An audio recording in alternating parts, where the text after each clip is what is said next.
club? A place where the tapeworms ain't. Correct. Pay that. Does the chicken sit down? Let's stand up under the string. Pay that man $9. Correct. As living proof to all you there that it does pay to be with radio's biggest collection of zany, George Shelton, Lulu McConnell, and has his neck out every week at this time, Tom Howard. And good evening, ladies and gentlemen. Program again that belongs in the home. We have a board of experts who are vessel as some kind of a boat. Mr. Harry McNaughton, who has just written a book in dark, or I have a lady. But here he is, Mr. Harry. Oh, I know. Yes. Algae sauce. The bear is bulgy. The bulge. Very appetizing. Next we have a woman who, because she only has one tooth, so fat she is 2 inches tall. Miss Lulu McConnell. I'm going to do with my old man. No. Me. Jealous of you? Yeah. Now he keeps asking me, who is he? Who is it? Sunday someplace. All right, never mind it. Next we have a man who went back. They still won't let him in. A man whose father racing for him the day he was born, Mr. George Shelton. Hey, Mr. Howard, did you hear about those new airplanes they're building now? I don't Boy, think- are they fast. Fast. A man got on one of them at LaGuardia Field yesterday to go to California. Yeah. And he had 2 rabbits with him. 2 rabbits. Yeah. And that plane was so fast that when he got to California, he still had 2 rabbits. He still had it. Very fast plane. Well, don't worry about it. Here is the first question. Let's see what we can do with it. Here it is. Pay attention. Yes. How much milk will a quart bottle hold? Does it have to be milk, Mr. Howard? Well, not necessarily. It can be cream. Yes. How can milk be cream? Cream is cream, milk is milk. No. Except February, which has All 28. right. Weekly's 29. Never mind. And my birthday is the 4th of March. You should have never been born. Cream or milk? Cream or milk, it does not change the question. Well, say, Mr. Howard, you know, I once wrote a song about milk. You wrote a song about milk? Mm-hmm. What was the name of it? Sweet Rosie O grade A. Right? Lovely number, homogenized. I imagine. Mr. McNaughton, you have a feeble mind. I've got cute dimples, too. Please, can we get back to the question, please? Yes. Wait a minute. What are you laughing at? Ooh, we still had 2 rabbits. The question... It's awful. The question is, how much milk will a quart bottle hold? Miss McConnell, you're a housewife. You should know about that. I know all about milk. Good. I once owned a milk farm. You did? I had 200 cows, and I milked them all myself. Marvelous. I was a main squeeze. You... Say, Mr. Howard, is it true that they get milk from a peanut? I believe that is true, Mr. Sheldon. My word, you mean to say they milk peanuts? Oh, really? They must use awfully low stools. Yeah. They have to crawl under them. Yes. You know, I'll never forget last summer I was out at my Uncle Webfoot's farm, and my uncle said, George, you want to milk a cow? And I says I didn't know how. He said it was easy.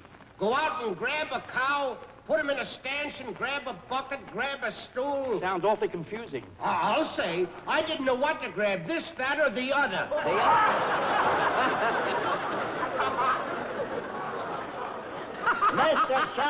Mr. Sheldon, you're a jerk.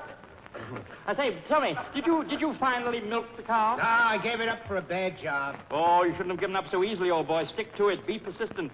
Take the bull by the horns. You'll never get milk that way. Look, please, the question is not so much... It's not so much about milk. It's about the capacity of the bottle. I was raised on a bottle. Yes, and your head's been at the mouth of a bottle ever since. My word, you know, I used to be bottled on the radio. Very nice, yeah. You still look like a beetle. Now, let's get on here. How much milk does a quart bottle hold? Look, what does 2 pints make? 1 quart, Mr. Howard. 1 quart. Fine. What do 4 quarts make? 1 lost weekend. Mr. Sheldon, you'd make a perfect stranger. Mr. Howard. Will you please try and answer the question? Mr. Howard, look at me. I'll repeat it once more. Mr. Howard, why don't you look at me? Don't you love me anymore? How can I look at you and still love you? Let's get on here. After all, I am a woman. Yeah, but you've been a woman too long. Look.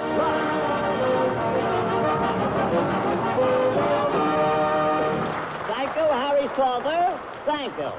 Here is the next question. This may be a little hard, but concentrate. Probably you'll get it. Yes. A raincoat is worn in what kind of weather? Mr. Howard, would you mind repeating the question? In what kind of weather do we wear a raincoat? That's not what you said the first time. Well, what did I say the first You time? said a raincoat is worn in what kind of weather. Okay. Now you say in what kind of weather is a raincoat worn. Look. You're trying to twist it. Look. Trying to confuse us. That's what you're doing. Yeah. Why do you do that, Mr. Please. Howard? Yeah, why? Ain't the questions hard enough? Wait a minute, please. Listen here, you three-cylinder heads. I just gave the question a different twist. The question is about a raincoat. Oh, Mr. Howard, you should never twist a raincoat. You know, please. It gets all wrinkled, you know. Never mind.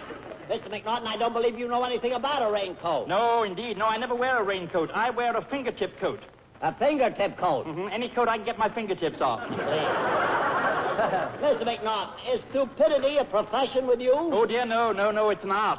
Art who? Artesian. Oh, I knew artesian well. You are.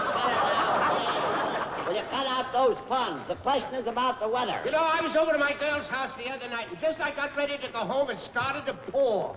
Boy, it rained cats and dogs. It rained cats and dogs? Well, it was poodles all over the street. It was poodles. Oh, yes. So I said to my girl, and she said to me, you can't go home in that rain. Why don't you sleep in the spare room tonight? And did you? Yeah, but I got soaking wet just the same. If you stayed in your girl's house, how'd you get wet? Well, I had to go home after my pajamas, didn't I? Was that funny? Please! Mr. McNaughton, what are you laughing at now? We still had 2 rabbits. Mr. McNaughton, I've seen better heads than yours on an umbrella. You know, I forgot my umbrella this morning. Really? When did you miss it? When I reached up to close it after the rain had stopped. That's when you missed it. Isn't that cute? Miss McConnell, someone should stick a pin in you and let the air out. My word, what a big blowout that would be. What Mr. Howard, I wouldn't speak to a dog the way you speak to me. I wouldn't speak to a dog the way I speak to you either. Say, you know, talking about the weather, I like the summertime and the sunshine. I like to be outdoors with Mother Nature. I'd rather be indoors with her daughter. With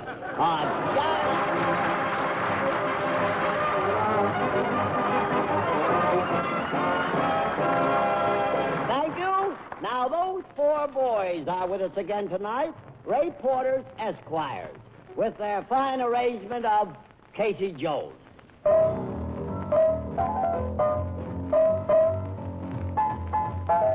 Come on, you people, if you want to hear the story about a brave engineer.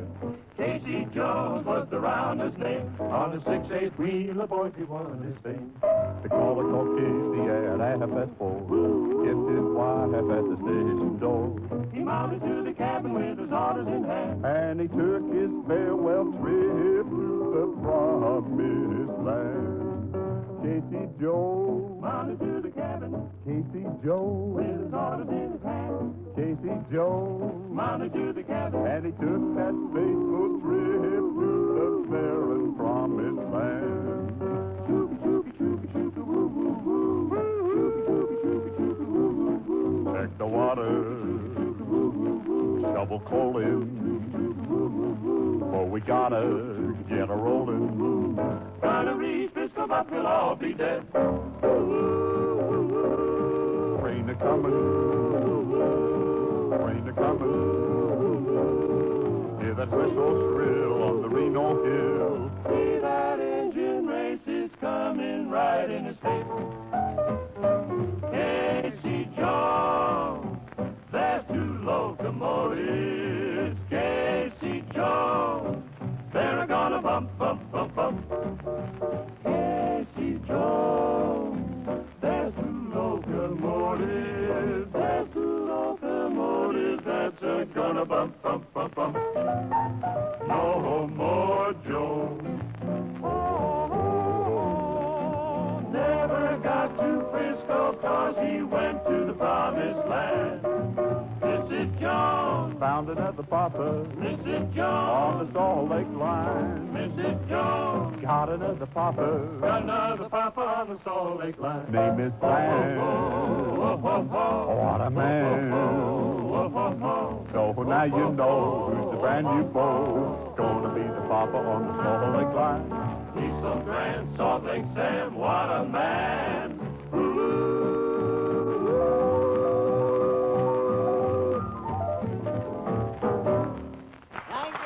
Thank you, boys. That was really fine.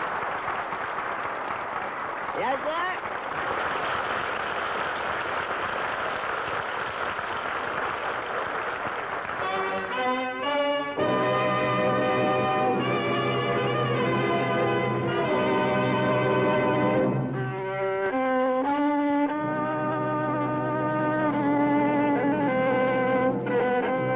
Sounds pretty good, son. I've been practicing.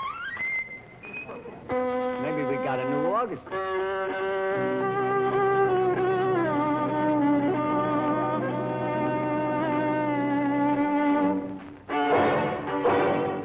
I like that.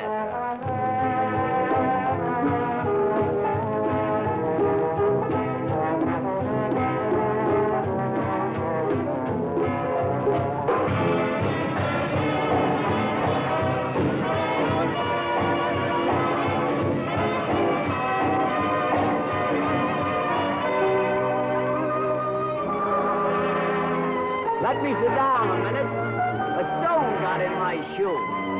Don't commence your cussing. I ain't done nothing to you. Yes, I'm a blacksmith, Captain. What of it? And a good one, too.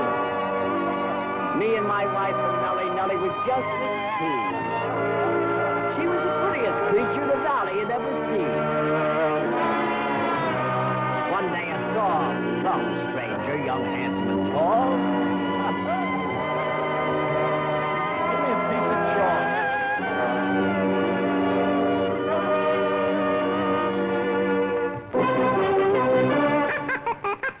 Oh.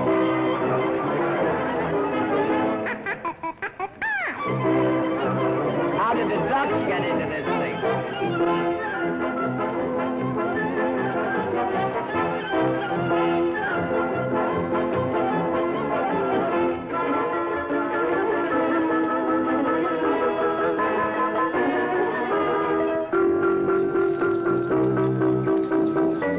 Down the chopsticks, that's how they started.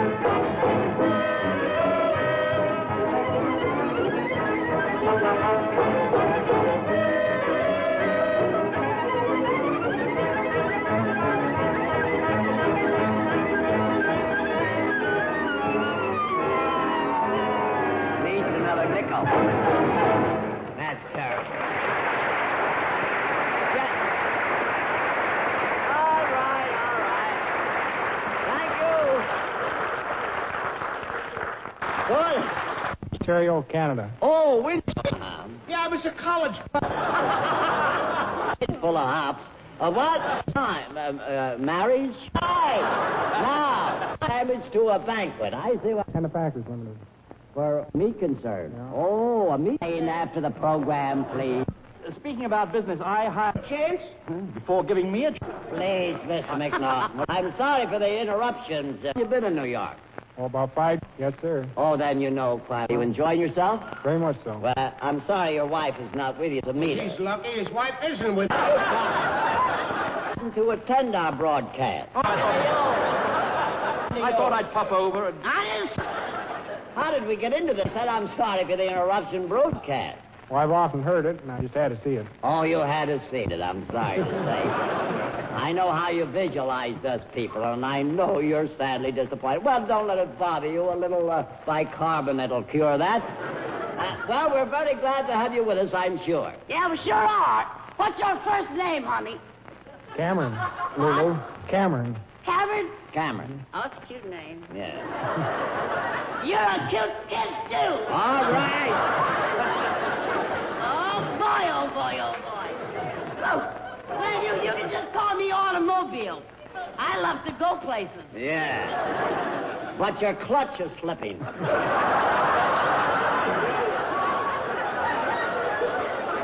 It is not. All right. Will you reach into Johnny's cat there, Mr. Bruce, and pick out a question for us, please? And when you get a hold of one, would you be good enough to read it, if you don't mind? Which comes first, marriage or divorce? Thank you. Which comes first, marriage or divorce? Divorce, Mr. Howard. Divorce comes first. Now, wait a minute. How do you figure that out? Well, suppose you've been married and you want to marry again, you must get a divorce first. Ain't that all? Certainly. Certainly, you wouldn't want a man to get arrested for bigamy, would you? Very nicely spoken. Bigamy, you wouldn't. Never mind it. Let it go. Well, I think it's very comical. Shall we go on to the next question? Wait a minute. You haven't answered this question yet. What do you mean? I think it was answered with great finesse. Great finesse. Finesse. Yeah, she works in the 5 and All right, never mind. Let's get on here. That is not the answer I want. No, well, just tell us the answer you do want and we'll give it to you. Mr. McNaughton, is ignorance your only talent? Oh, dear, no. I'm double-jointed, too. I see. The question is, which came first, marriage or divorce? Yeah, I think I'll get married. I've been in single harness long enough. I think I'll go in double harness from now on. Fine. Give my regards to the other jackass.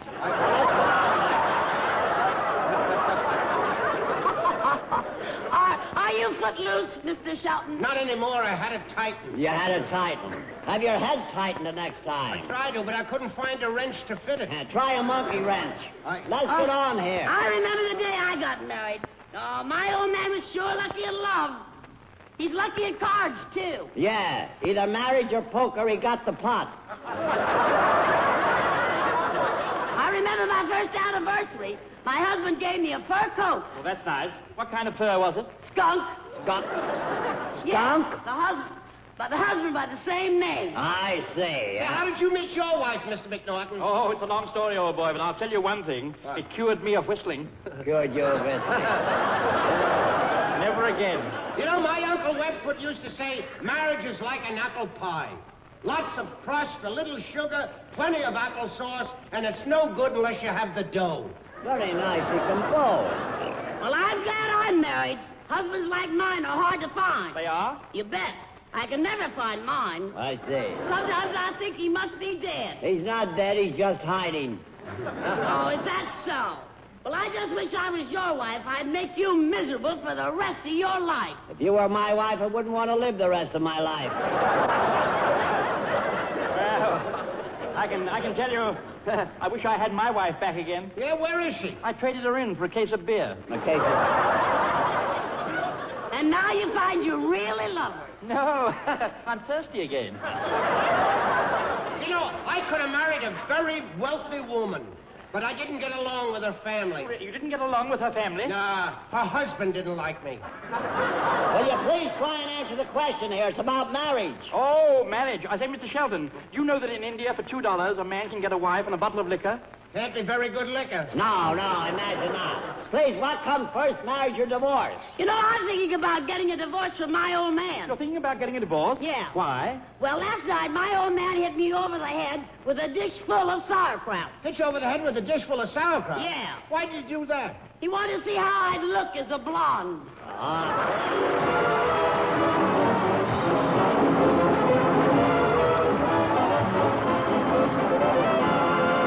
Thank you.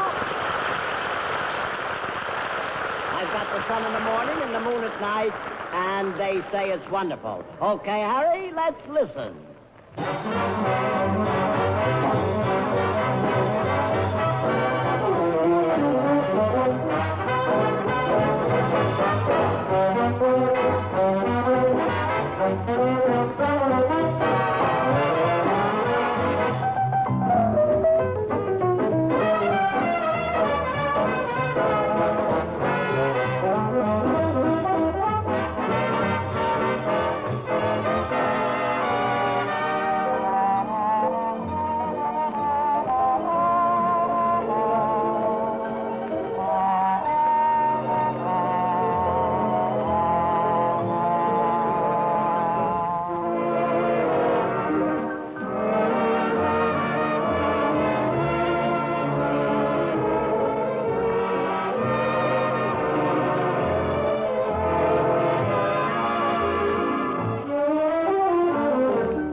Got no mansion, got no yacht, still I'm happy with what I got. I got the sun in the morning and the moon at night. Got no checkbooks, got no bank, still I like to express my thanks. I got the sun in the morning and the moon at night. Sunshine gives me a lovely day. Moonlight gives me a Milky Way. Got no heirloom for my kin, made no will but when I cash in. I got the sun in the morning and the moon at night. And with the sun in the morning and the moon in the evening, I'm all right.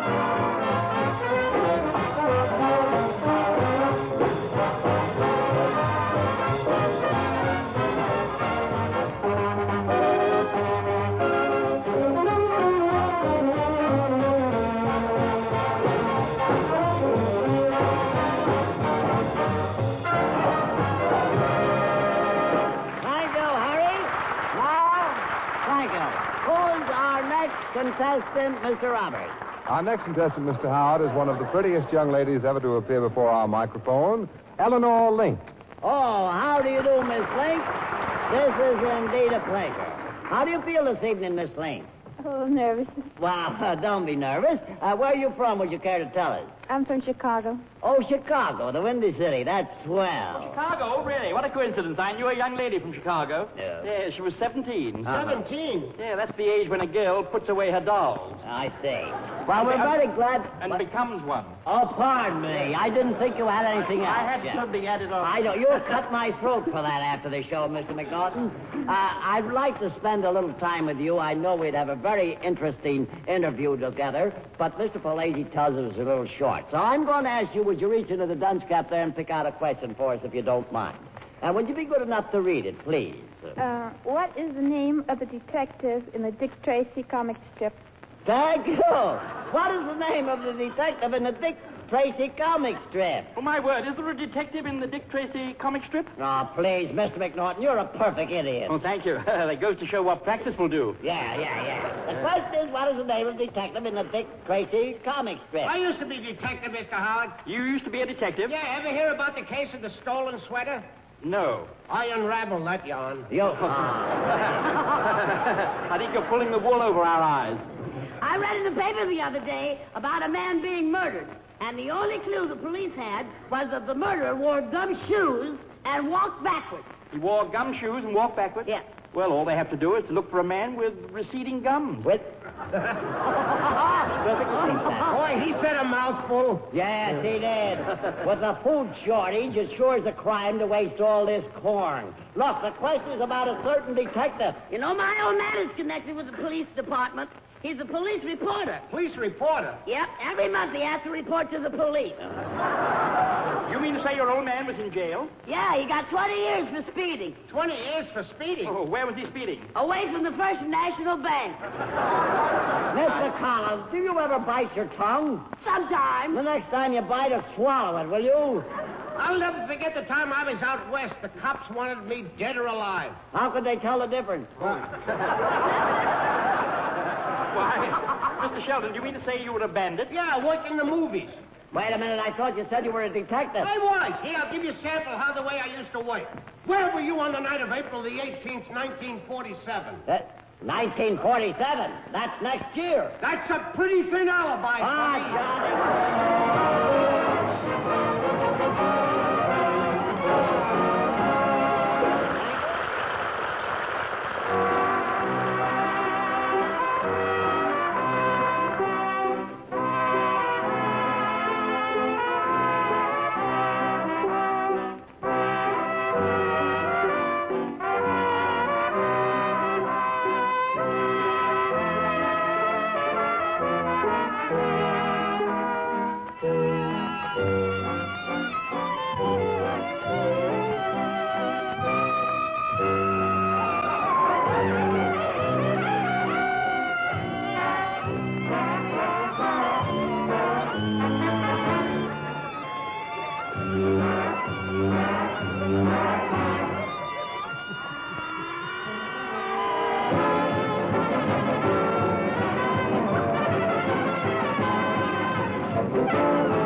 For the record, that's all. Be with us again next week and hear it proven again by Tom Howard, Lulu McConnell, George Shelton, and Harry McNaughton that it pays to be ignorant. Ken Roberts speaking. This is the Armed Forces Radio Service.